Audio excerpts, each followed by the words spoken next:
말씀 속에서 함께 은혜를 나누고자 합니다. 오늘 하나님 앞에 빛나는 영혼이라는 제목으로 말씀을 좀 나누고 싶은데, 오늘 시의 표제가 뭔지 눈여겨볼 필요가 있어요. 다윗이 아비멜렉 앞에서 미친 채 하다가 쫓겨나서 지은 시라고 했습니다.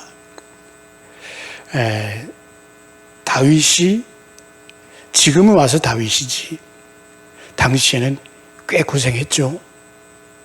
사울에게 쫓겼죠. 아들에게도 쫓겼죠. 이 쫓겨다니는 삶을 사는 사람이 다윗이에요. 사울에게 쫓겨가지고 어디까지 도망갔냐 하면 당시의 주적 블레셋까지 도망갔습니다. 그 블레셋의 아비멜렉이 왕이란 뜻이잖아요. 아기스라고 하는 아비멜렉, 즉 아기스 왕에게까지 도망쳤어요. 이유는 딱 하나, 목숨을 부지하려고. 그렇게 갔는데 보아하니 다윗이 지금 상태가 안전하지 않은 것 같아.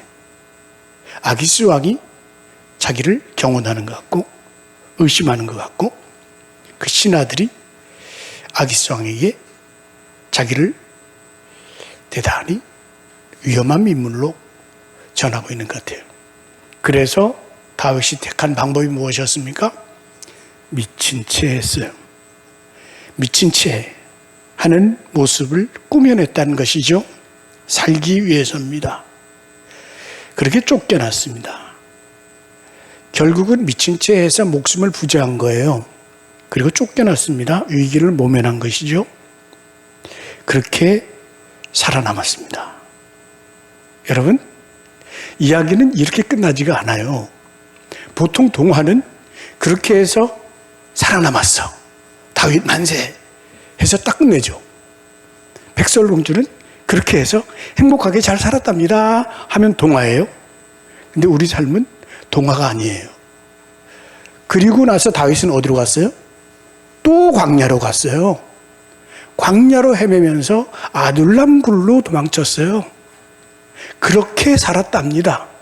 이게 다윗의 인생이에요. 그런데 오늘 읽은 시가 그렇게 하면서 살았던 다윗이 지은 시라는 것이고, 여러분 잘 아시다시피 시편은 우리처럼 읽는 게 아니고 노래예요. 심지어는 춤추면서, 예배 시간에도 읽어가면서 혹은 노래하면서 춤추면서 읽었고 노래했다는 것이죠. 다윗이 미친 채 하면서 이렇게 고생했대 라고 하는 것이 다윗이 쓴 시고 노래로 쓰였다. 그럼 여러분, 이걸 우리가 어떻게 봐야 될까요? 제가 수술을 했는데 여러분께 감사의 인사를 좀 드려야 됩니다. 우리 목사님께도 큰 감사를 드리고요. 이제 수술한 지 한 7개월이 됐습니다. 8개월이 됐네요. 우리 목사님과 당회에, 그리고 성도님께 진심으로 감사 말씀드립니다. 제가 우리 신금호교회를 잠시 섬기다가 선교지에 부름이 있어서 갔습니다. 꼭 와달라는 그 요청이 있어서 기도 끝에 하나님의 음성으로 듣고 갔는데, 이렇게 갔으면 하나님께서 또 그 길을 평화롭고 윤택하고 아름답게 해주셔야 되잖아요. 제가 15살에 하나님께 헌신하고, 하나님, 제가 신학을 가겠습니다. 세상의 부귀영화와 서울대와 최고의 재벌이 안 부럽습니다. 주님 말씀 전하는 게 제 생의 유일한 가장 큰 목표입니다. 그래서 신학을 갔습니다. 그리고 한 4, 50년 됐죠. 50년까지는 안 됐겠네요. 그런데 그렇게 해서 갔으면 평화롭고 아름답고 행복한 선교지의 길이 열려야겠죠. 한 달 만에 dengu열이 걸렸습니다. dengu열이 무섭더라고요. 우리 많이 들어보셨을 텐데, 40도 열이 일주일 동안 거기에는 제가 섬기는 교회에는 장로님들이 마침 또 자리에 안 계셨고 아무튼 상황이 열악해요. 병원 갈 수 있는 입장이 안 되고 그래서 40도를 내내 앓았습니다. 몸에 모든 게 다 쏟아져 나오고요. 먹지는 못하고 물만 먹어도 계속 쏟아져 나오고 몸은 40도로 오르고 게다가 여기저기 이 공사한다고 옆집에서 24시간 이 소리가 계속 들리고 아내가 굉장히 고생했죠. 일주일째 누워서 아무것도 못 먹고 계속 쏟아내고 침대에 적시고 화장실 가면서 쏟아내고 그러니까 꼼짝을 못했어요. 제가 꼼짝 못하는데 아내는 그것도 뒤치다꺼리 하느라고 얼마나 고생을 했는지 모릅니다. 근데 그게 하나님께서 지금 그 고생 끝에 그런 기도가 나와요. 하나님, 저 이만큼 했으면 불러주셔도 되죠. 저도 원이 없습니다. 사역도 해봤고요. 가르치는 것도 해봤고 공부도 했고요. 이제는 불러주시면 좋겠습니다. 아내는 또 우리 아이들은 그런 거 몰라요. 근데 그렇게 기도하는데 일주일 만에 하나님이 다시 일으켜 주셨어요. 사역을 해오는데 이 몸이 좀 심상치 않아서 병원을 갔습니다. 목사님,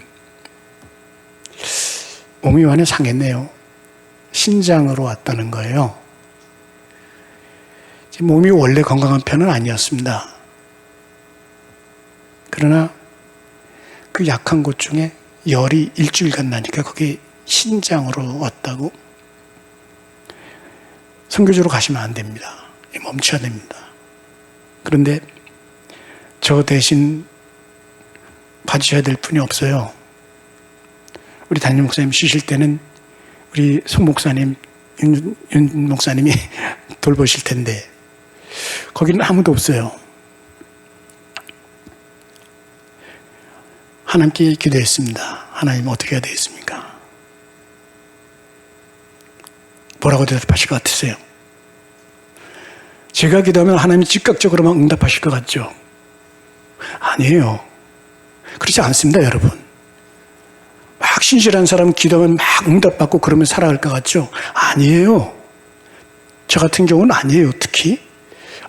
하나님이 응답 없으시면 다시 가는 거다. 그래서 가서 사역을 했죠. 그러고 나서 나중에 또 물어봤더니 이러다가는 투석을 할 수 있습니다. 가시면 안 됩니다. 그럼 또 어떻게 했겠어요? 기도했죠. 하나님, 다시 가야 됩니까? 말이 없으세요. 그럼 어떻게 해요? 가는 거죠. 말라는 말씀이 없으면 가는 것이죠. 그런데 그 다음에 의사 선생님 만났더니 입원하십시오. 내일 투석 시작합시다. 일주일 동안 입원해서 투석 검사를 받고 투석을 다 했어요. 그리고 퇴원하면서 의사 선생님이 또 물어요. 또 갈 겁니까? 하나님께 여쭤보겠습니다. 하나님 어떻게 할까요? 말이 없어요. 여러분, 하나님께 기도했는데 대답하지 않는다고, 하나님이 침묵하신다고 좌절하지 마세요. 대다수가 그래요. 기도해서 곧장곧장 막 음성으로 들려주고 계시해 주신다? 그런 말 하는 목사님들 막 계시면 조심해야 돼요. 간증도 막 그렇게 하는 분들이 있거든요. 조심하세요. 왜냐하면 제게는 안 그랬으니까. 다시 갔죠. 투석하면서 하는데 이때는 어렵더라고요. 투석하는데 한 번 하는데 놀라지 마세요. 한 번 하는데 100불이에요. 놀라지 말라니까 정말 안 놀라시네. 그거를 일주일에 3번 해요. 그리고 그걸 한 달을 하면 12번이겠죠. 계산들 하고 계시죠? 보통이 아니에요. 어려워요. 신금호 교회 도와주세요 할 수도 없고 교회 사정 다 아니까. 그렇게 계속 사역을 이어가는데 아내가 뒷바라지를 계속 하다가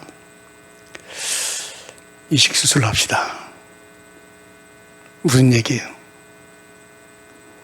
조용히 알아봤다는 거예요. 그 병원에 잘 맞는지. 잘 맞는 편이라면서 자신의 신장을 내주겠다고, 수술하자고. 뭐라고 그러겠어요, 제가? 양심이 있죠. 나한테 시집 와준 것만도 너무 고마운데 어떻게 당장 거절했죠. 그거는 안 된다고. 여러 차례 계속 얘기하는데 계속 거절했어요. 근데 나중에 여러 차례 말하던 중에 한 번 말에 그만 제가 넘어가고 말았습니다. 항복하고 말았죠. 그 말이 뭐냐? 우리가 사는 게 잘 먹자고, 부자 되자고, 성공하자고 하는 거 아닌데 사역하자고 사는 건데 그런 몸 돌봐야 되는 거 아니냐고. 그 말이 좋습니다. 그리고 은혜 가운데 수술을 잘 했고요. 제가 여러분께 오늘 드리고 싶은 말씀이 첫 번째가 그겁니다. 여러분, 우리는 무엇을 위해서 살까요? 여러분은 최소한 세례받을 때 다 알고 있었어요. 고백도 했어요. 잊었을 뿐이지. 이 흐릿한 세상 속에서 미친 듯이 살다가, 돈만을 강조하는 이 세상 속에서 미친 채 하며 살다가 보니 본질을 놓쳤어요. 여러분, 우리는 돈을 위해 살죠. 아닙니까?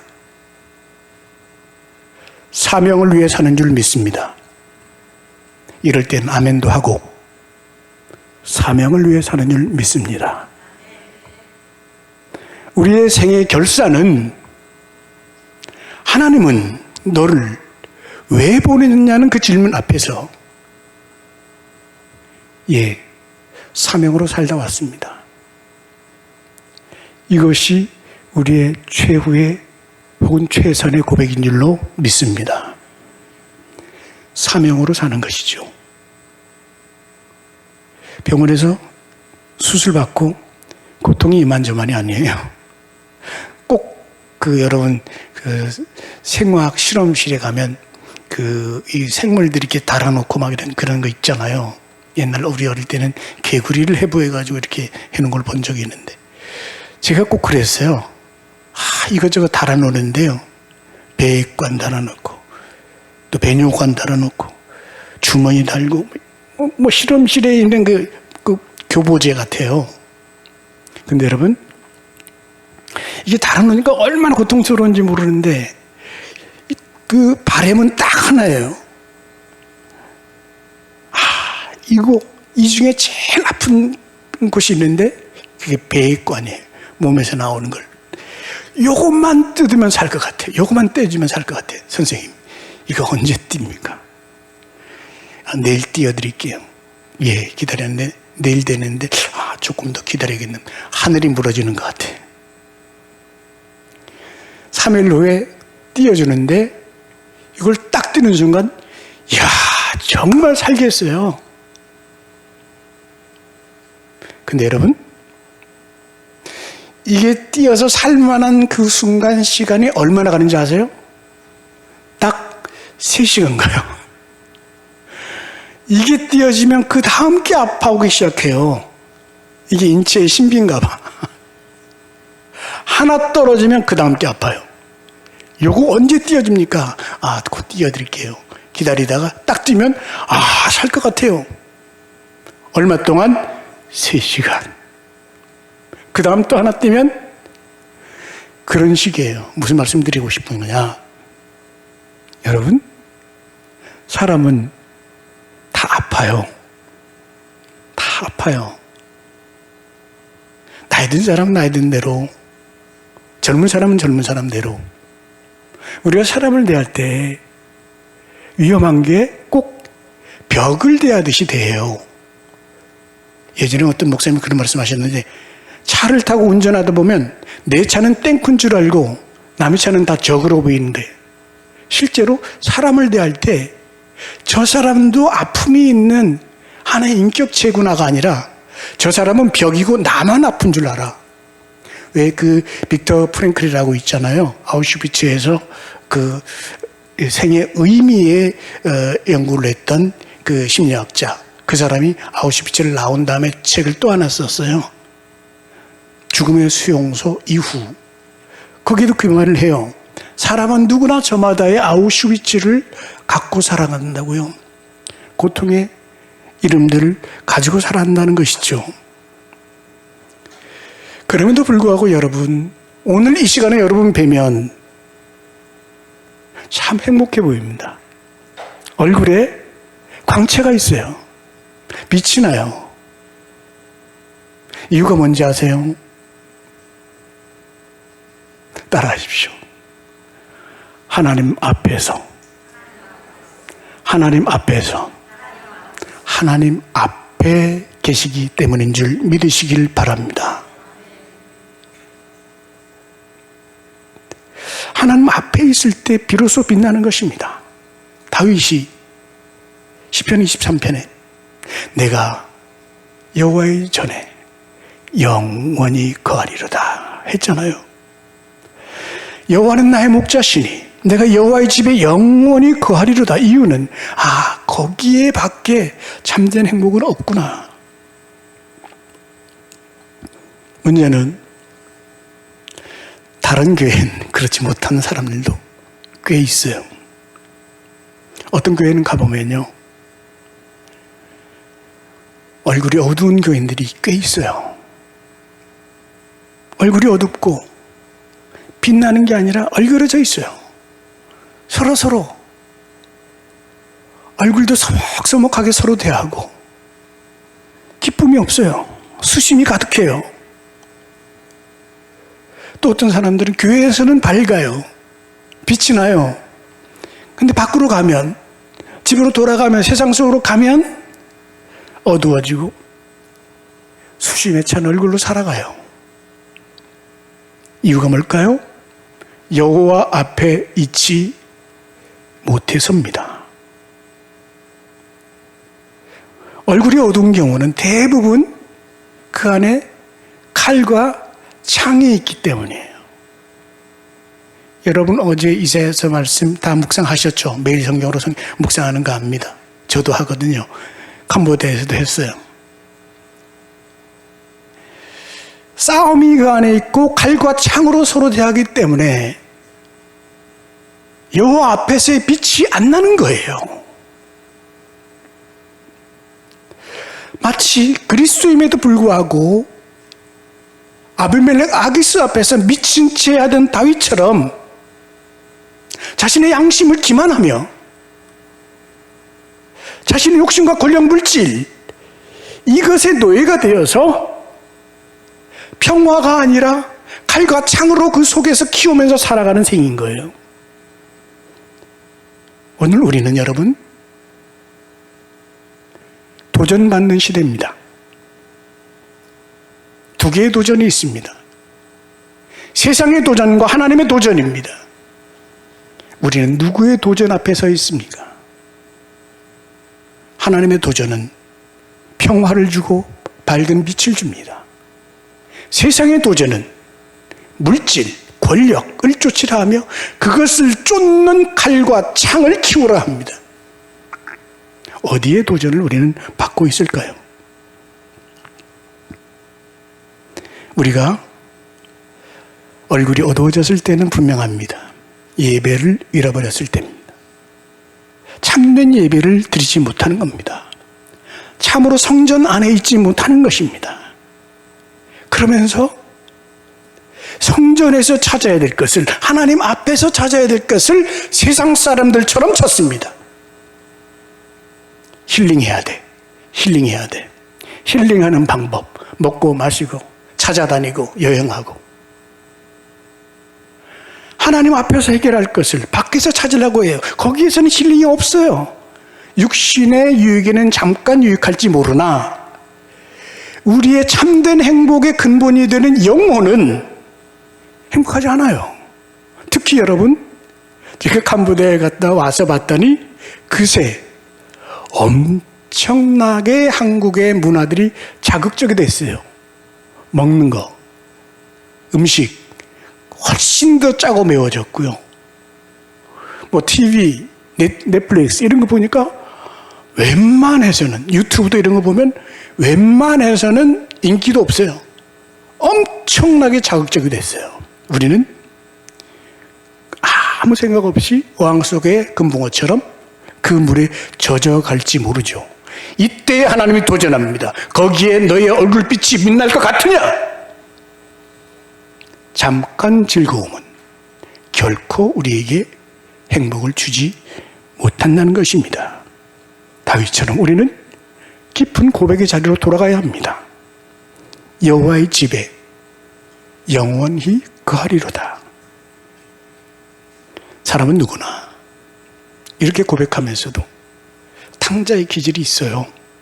우리 그리스도인들에게도 육신을 입고 있는 이상, 오늘 오전에 주신 말씀처럼 우리가 성령의 사람임에도 육신을 입고 있는 이상 탕자의 기질이 있습니다. 누가복음 15장에 탕자 2명이 나오잖아요. 큰 탕자, 작은 탕자 잘 아시죠? 작은 탕자 아버지의 집을 떠납니다. 그리고 바깥에 뭔가 좋은 거 있는 걸 늘 쫓아다니죠. 큰 탕자 아버지 집에 있으면서도 그 아버지의 마음을 모르죠. 둘 다 분명한 건 참된 예배를 잃어버린 거예요. 공통점은 두 가지입니다. 참된 예배를 잃어버려요. 그리고 비교해요. 본질을 놓치니 다른 것과 비교되는 거예요. 친구는 몇 층에 살고 몇 평에 살고 동생한테만 주고 난 안 주고 바깥에 좋은 것 없나? 우리 아버지 집보다 더 좋은 곳이 없나? 이것이 우리의 오늘 현실인지 모릅니다. 여러분, 도전되지만 이것은 주의 말씀으로 들어주시면 좋겠어요. 영국에 레슬리 비긴이라는 유명한 선교사가 있어요. 인도 가서 30년간 사역을 했어요. 그리고 돌아와서 나를 파송했던 영국으로 돌아와서 봤더니 그가 남긴 말이 있어요. 내가 선교지로 가서 사역을 하고 돌아왔더니 이 땅이 선교지로 변해버렸구나. 저희가 불과 3년밖에 이 땅에 떠나서 선교를 한 게 아니지만 다시 돌아와서 봤더니 레슬리 비긴의 그 말이 생각나요. 이 땅이 선교지가 됐어요. 이것은 여러분, 우리가 다시 생각해 볼 말씀이기 때문에 오늘 저는 여러분과 함께 하나님의 도전을 생각해 보는 것입니다. 오늘 34장 4절 말씀을 한번 보실까요? 4절 말씀입니다. 없죠? 제가 읽어보겠습니다. 내가 여호와께 간구하매 내게 응답하시고 내 모든 두려움에서 나를 건지셨도다. 제가 병상에서 수술을 결심하고 아내와 함께 갔잖아요. 이제 수술대 앞에 내일이면 서게 되는데 의사 선생님이 와서 갸우뚱거려요. 이제 잘 준비를 해야 되는데 지금 보니까 좀 난감한 상황입니다. 그렇습니까? 무슨 일인데요? 수술 전에 검사할 때는 6가지의 조건 중에 3가지가 잘 맞았어요. 이건 형제 간의 수준으로 두 분이 잘 맞는 겁니다. 내심 기뻤습니다. 역시 하나님 매주 진 인연이구나. 그런데 항체가 문제래요. 항체 수치가 높으면 안 되고 30 이하라야 돼요. 그래서 수술 전에 검사를 한 건 16이었어요. 그럼 수술하면 되겠구나 해서 의사 선생님이 소견서를 써준 것이고 수술을 하게 되는 건데, 들어와서 이 혈액 검사를 해봤더니 무려 1024가 된 거야. 이게 무슨 일이지? 수술하기 전에 몸 무리한 것도 없고 크게 어디 아픈 것도 없고 나름대로 운동도 적당하게 했고, 그래서 선생님이 어떻게 된 겁니까? 나는 잘못한 게 없는 것 같은데, 꼭 죄 지은 사람처럼. 그래서 선생님 말씀이, 그건 저희도 몰라요. 근데 문제는, 이건 팩트는 수술할 수 없는 상황이라는 겁니다. 항체가 이렇게 높으면 외부에 어떤 장기가 들어오면 즉각 저항을 해서 이게 다 무너진다는 거예요. 내일 한 번 더 재보겠습니다. 그리고 안 되면 이거는 좀 미뤄야 됩니다. 제가 그때 여러분들에게 기도 부탁을 드렸어요. 제가 아는 분들에게. 기도 부탁 받으신 분들이 우리 중에도 계실 텐데, 우리 공 목사님께도 기도 부탁드리고 그랬습니다. 근데 그 다음날 쟀더니 1024이던 것이, 기대하십시오, 몇이 나왔을까요? 2048이 나왔어. 더 높아진 거야. 하나님, 이거 어떻게 된 겁니까? 의사 선생님이, 안 되겠습니다. 가서 몸조리 잘 하시고 한 2-3달 후에 다시 하십시다. 그때 제가 신부를 밝혔어요. 선생님, 제가 예수 믿는 사람이고요, 게다가 선교사입니다. 목사이기도 하고요, 저는 하나님을 믿습니다. 일주일 시간을 주십시오. 제 아는 모든 분들 기도의 중보로 제가 낫도록 하겠습니다. 항체 내려도록 기도하겠습니다. 의사 선생님이, 그러시군요. 저도 크리스찬입니다. 같이 기도하겠습니다. 하고 전 세계에 제가 알고 있는 분들에게 사불통문을 돌렸어요. 기도해 주십시오. 나는 선교지에 나를 대신해서 일할 사람이 없습니다. 이 사람들이 저를 기다리고 있습니다. 나는 빨리 마치고 가야 됩니다. 의사 선생님도 그 얘기했고, 기도 부탁을 낮춰요. 30 이하로 낮출 수 있도록 기도해 달라고 간절히 기도 부탁을 드렸죠. 그리고 일주일 후에 의사 선생님한테 물어봤습니다. 어떻게 됐습니까? 의사 선생님이 상당히 당혹스러운 표정으로, 이건 있을 수 없는 일입니다. 제 의사생활 20년에 처음, 이런 수술 20년 넘어 했는데 처음입니다. 수치가 8로 떨어졌다는 겁니다. 이제 좀 놀라시는 거죠? 뭡니까? 우리 그리스도인은 뭘로 삽니까? 기도의 능력으로 사는 줄 믿습니다. 살아계신 하나님은, 제가 아까 좀 전에 하나님 내게 응답 안 하셨다 하는데, 사실은 그게 응답인 거예요. 하나님께서는 우리의 몸을 쓰시기까지 사명자를, 주의 백성을 귀 기울이시며 살피신다고 믿습니다. 그것이 우리 그리스도인들의 고백 아닙니까? 그것 없이 어떻게 예수 믿겠으며, 그것 없이 어떻게 살아가겠습니까? 돈을 믿으며 살아가겠습니까? 세상 인맥을 믿으며 살아가겠습니까? 사람은 다 변합니다.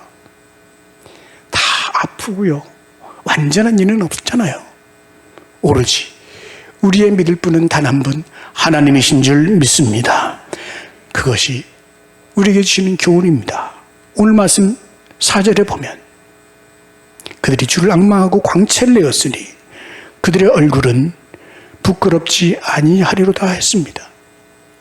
이유는 다윗의 고백처럼, 종의 고백처럼 하나님께서 내 기도에 응답하시고 나를 권고하면서 혹은 두려움에서 건져주시는 하나님이시기 때문입니다.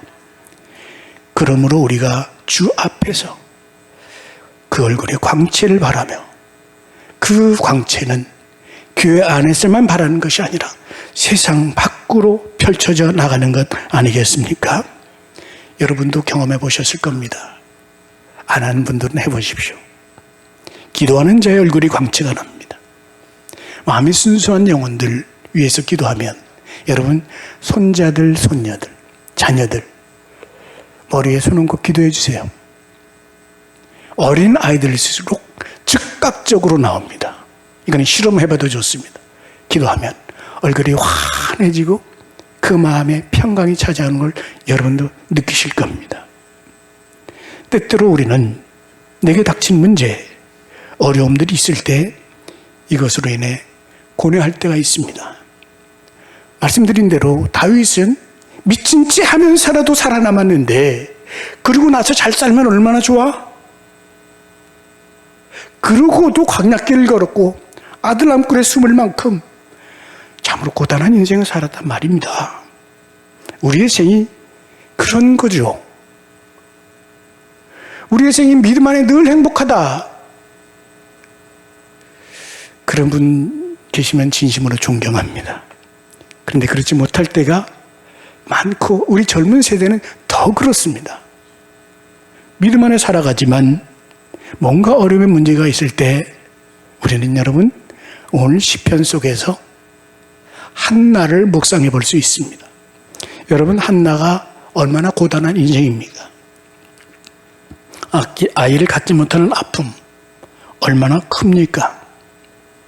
그렇지 않아도 아픈데, 안타까운데 두 번째 여인이 들어왔고 그 여인은 아이를 잘도 낳고 게다가 조롱을 해댑니다. 얼마나 고통스럽습니까? 그런데 여기에서 한나의 선택이 참으로 귀하죠. 그는 주님이 계신 전으로 찾아갑니다. 당시의 성막이죠. 그 성막으로 가서 마음을 쏟아 기도합니다. 그리고 응답을 받았죠.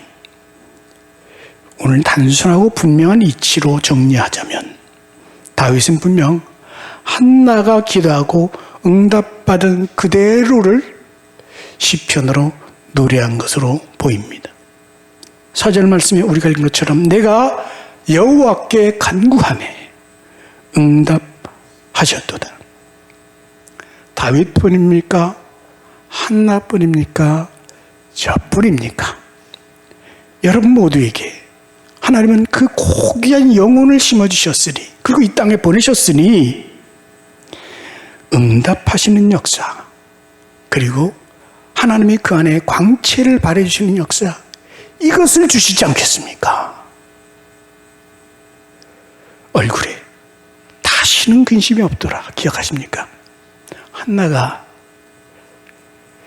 응답을 받고 엘리의 권면과 격려를 받고 집으로 돌아가죠.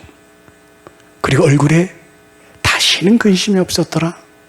바로 이것이 그 얼굴에 광채나는 얼굴, 여호와 앞에 평안의 얼굴을 되찾은 것입니다. 그리고 응답처럼 아이를 갖죠. 여러분, 기도응답을, 여러분 한나가 기도응답 받은 것을 아들을 얻게 되었다라고 단순히 해석할 수 있습니다. 보통 예수 믿을 때 처음에는 아이를 낳지 못한 한나 불임 여성이 기도해서 아이를 낳았대, 이렇게 해서 하나님의 은혜를 찬양할 수 있습니다. 어린 주일학교 학생들에게도 그렇게 설교하고 그러면 아멘 받아들일 수 있습니다.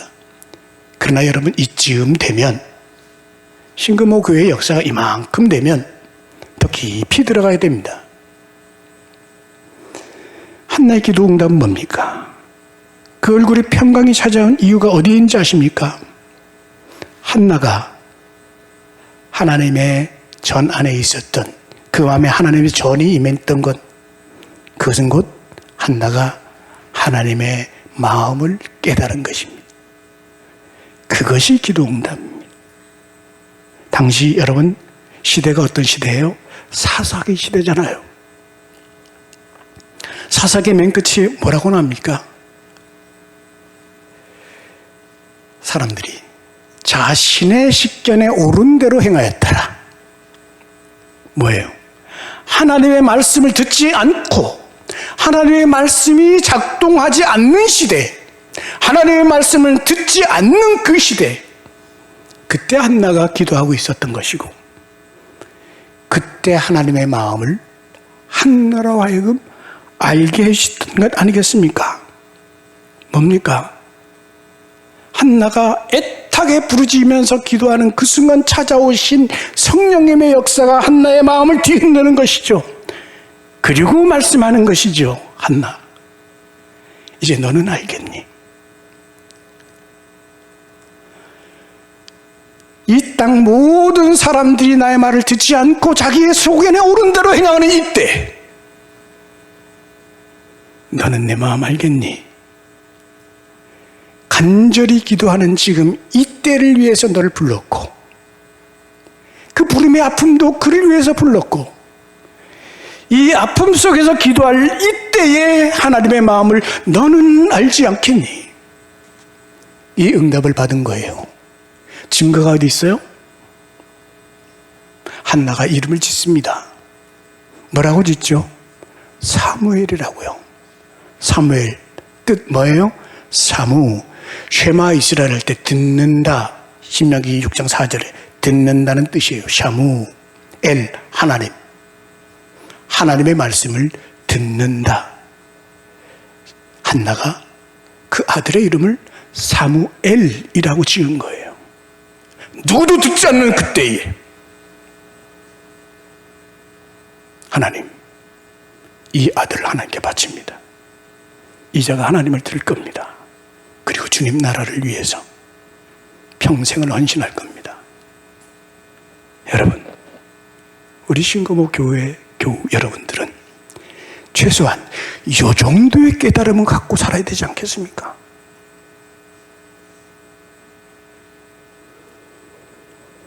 사무엘이 결국은 하나님의 음성을 듣는 자가 되죠. 주여, 말씀하옵소서. 제가 듣겠나이다. 종이 주의 음성을 듣겠나이다. 오늘 말씀 다시 한번 읽어보겠습니다. 34장 1절 2절 말씀을 함께 읽어보면 좋겠습니다. 내가 여호와를 시작. 내가 여호와를 항상 송축하며 내 입술로 항상 주를 찬양하리이다. 내 영혼이 여호와를 찬양하리. 곤고한 자들이 이를 듣고 기뻐하리로다. 아멘. 다윗의 고백이 바로 여기 있고, 그 고백이 사무엘상 2장 1절에도 기록됩니다. 제가 읽어보겠습니다. 다윗의 노래입니다. 한나의 노래입니다. 사무엘을 얻은 후 내 마음이 여호와로 말미암아 즐거워하며 내 뿔이 여호와로 말미암아 높아졌으며 내 입이 내 원수들 향해 크게 열렸으니 이는 내가 주의 구원으로 말미암아 기뻐함이니이다. 아멘. 여러분, 오늘 우리가 전도가 안 된다는 건 다른 데 있지 않습니다. 한나와 같은 이 고백이 없기 때문입니다. 왜 없을까요? 원래는 있었죠. 여러분, 다 있었죠. 없었으면 빨리 되찾아야죠. 찾아내야죠. 우리 옛말에도 근자열 원자래라는 말이 있어요. 가까운 자들에게 행복하면, 이 가까운 데서 행복하면 멀리서 찾아와. 오늘 우리 얼굴빛이 빛나면, 그리고 진심으로 우리가 예배를 회복하면, 그 예배 속에서 하나님을 만나면, 그리고 이때에 하나님 마음을 헤아리면, 그리고 누구도 안 듣는 이때에 하나님을 듣는 그 한 사람으로 살아간다면 그래서 내 얼굴이 광채가 난다면 우리 교회 달라질 것입니다. 말씀 마치겠습니다. 선교지에서 고난도 당하고 여러 가지 많은 고통이 있었지만 그 고통은 결코 무익하지 않았습니다.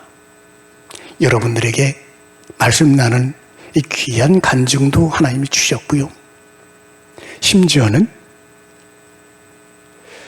시인이 됐습니다. 역시 신금호 교회 교인들은 놀라워. 대부분 시인들 보면 놀라지도 않지.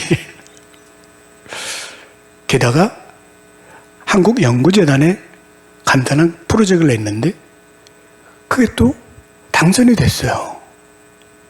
우리 5년 동안에 연구할, 제가 오랫동안 18년 동안 연구해온 그 과제를 수행할 수 있는 은혜도 주셨습니다. 할렐루야. 근데 여기에만 여러분 매료되면 안 됩니다. 결론은 여기에 잡으면 안 됩니다. 오늘 내가 하나님께 도전받고 있느냐, 이게 중요합니다.